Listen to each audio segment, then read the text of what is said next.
tii aan salaada dukan, tii rabbi ku caasisay, tii waalidkeed ku caasisay, tii diinta ku caasisay, tii amarka Allah aan qaadan nebi Muxammedna aan baranay sallallahu alayhi wasallam.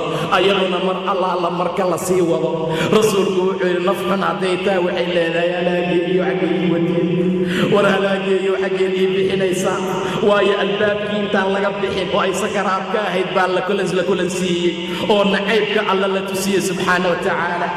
inta la sii wada waxay leedahay halaageegiya xaggeedii wadeen war gadaal iyo celiya xataa idaa jaa axadahum almowt qaala rabbi irjicuu war ilaahay idinku dhaaliye gadaal iyo celiya war godkana igelinina waayo masas iyo bahlo dab iyo canaar cadaab iyo dhibaatii ciriiriyaa ku jira xataa idaa jaa axadahum almowt qaala rabbi irjicuu lacallii acmalu saalixa hataa camal fiican samaynaa hataa xijaabana haddaan qur'aan baranaa haddaan heesaha ka tegaa haddaan wadaniska hagaajinaa haddaan rabbi ka cabsanayaa lacallii acmalu saalixan fii maa tarakt wax layska yeelayaa ma aha walaalayaal.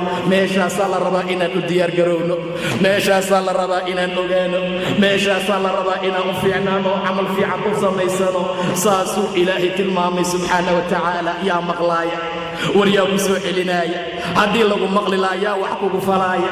ma dib dambaad u shaqayn kartaa, ma dib dambaad qaaraan u dhiibi kartaa, ma dib dambaad heeso iyo aroos uga ciyaari kartaa, ma dib dambaad daab isugu qurxin kartaa. waa maya. sida loo wadaa qabriga la dhigayaa ayadana marka laga soo kala dareeraa dib loo soo fariisin. nebi Muxamed baa la su'aalaya ma nebi Muxamed bay garanaysaa in wax la marsado furuuraha iyo in la iscadeeyo iyo in aroos laga ciyaaro iyo in dad la xanto iyo nin iyo naag in laysku diray shaqadeedu ahayd. ma nebi Muxamed bay taqaanaa sala allahu calayhi wasalam. maxaad ka taqaanaa rajulkan laa adrii samictu nnaas yaquuluuna shay-an faqultu ma aqaano dadka wax dhahayaana maqla anna waa iska dhahay laa xawla walaa quwata ila billah. war si fiican nebiga u barta sala allahu calayhi wasalam, war si fiican nebiga diinkiisii u raaca. ma taqaanaa ninkan laa adrii ma garanayso waa runteed. dadkaa dhihi jiray maqashay waa runteed. dadkaaga dhinac ka raac bay maqli jirtee dhinac bay ka raacday.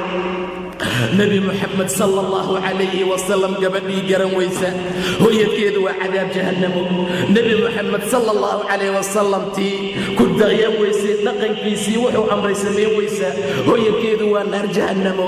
mid allaala midii wuxuu ka reebay ka hari weysaa jannada alla ka xaaraantinimeeya ma'wadkeeda cadaab buu noqonayaa. war ninkaan ma taqaanaa maya, war ninkaan ma garanaysaa maya. war nebi Muxamedoo hortaada taagan oo laguu soo miidaalay oo mataqaan lagu yidhi oo aad maya ku jawaabtay ciqaabkaagu muxuu noqonayaa.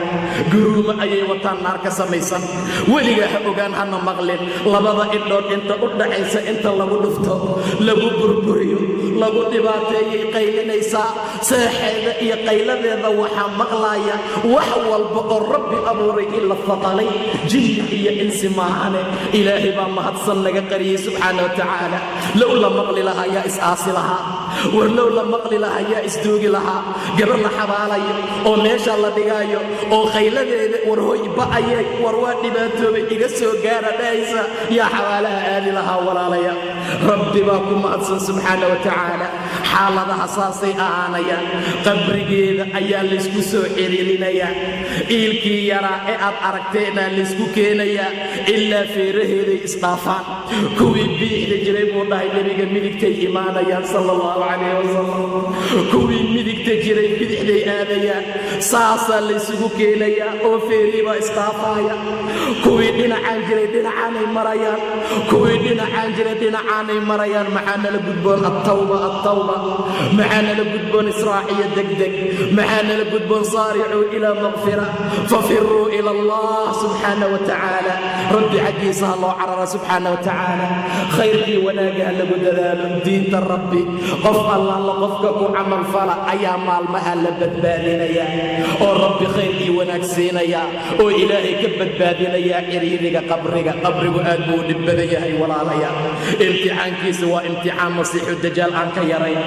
waa imtixaan aad iyo aad u adag waa imtixaan mashaakilkiisa iyo dhibkiisa wataa gabar yahay saad ku dadaali lahayd maanta ku dadaal wax allaala wixii xumaana ee la galay aan rabbigeen uga tawba keenno alla dembi dhaaf badan baan leenahay subxaana wa tacaala war intii waxaman jirtay xanta dib uga soo laabta alla dembi dhaaf badan baan leenahay war intii qaawanaasho ku socon jirtay dib uga soo laabto xijaabka qaata allah dembi dhaaf badan baan leenahay war in allaala intii xumaan iyo macaasi ku jiri jirtay dib uga soo laabta alla dembi dhaaf badan baan leenahay war intii heese ka ciyaari jirtay ama qaawanaasho aroos ka ciyaari jirtay qaawanaasho ku aadi jirtay dib uga soo laabta alla dembi dhaaf badan baan leenahay waa inaan wakhti walba iyo maalin walba iyo saacad walba aan geerida markaa xasuusnaanaa